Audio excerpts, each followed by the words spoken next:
Magandang hapon po sa lahat. Welcome po kayo sa ating gawain. Dito na po tayo sa mga awit 35, 25, 23 aking babasahin. Ikaw ay gumising, ako'y ipagtanggol. Iyong ipaglaban ako, Panginoon. Purihin naman Diyos sa pagbasa ng kanyang salita, tayo manalangin. Panginoon, maraming salamat po sa iyong pagpapala at pag-iingat sa bawat isa sa amin. Panginoon, maraming salamat sa pangalan ni Jesus na aming Panginoon at tagapagligtas. Amen and amen.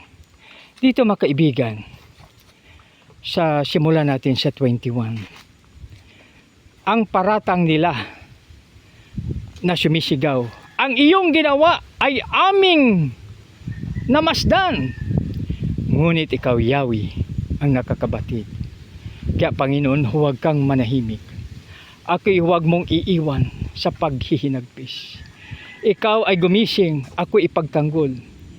Iyong ipaglaban ako, Panginoon. Napakabuti at napakadakila ang ating Panginoon, mga kaibigan. Saan man tayo pupunta, anumang trail ang dadaanan natin sa ating mga hiking, walang problema. So pwede tayong dumaan po dyan, papunta sa pinagpala ng Bangingkod.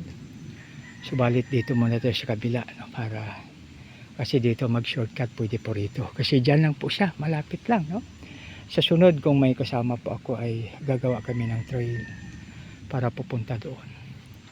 So dito mga kaibigan, balik tayo dito sa 23. Ikaw ay gumising, ako ipagtanggol, iyong ipaglaban ako, Panginoon.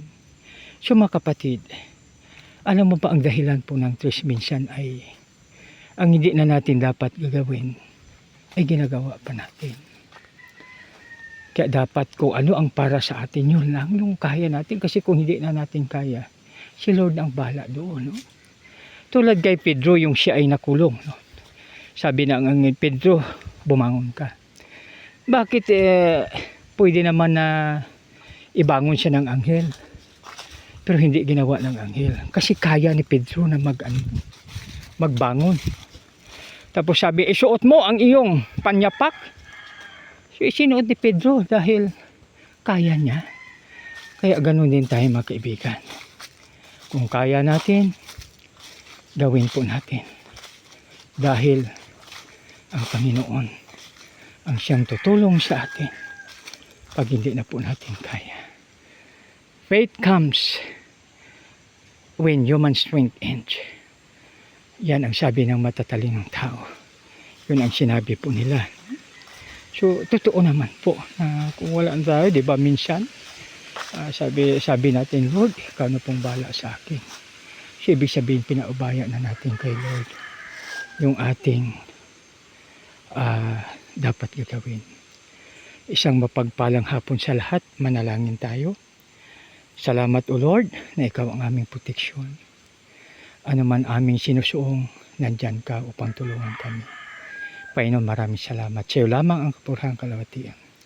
Sa pangalan ni Jesus na aming Panginoon tagapagligtas. Amen and amen. God bless us all.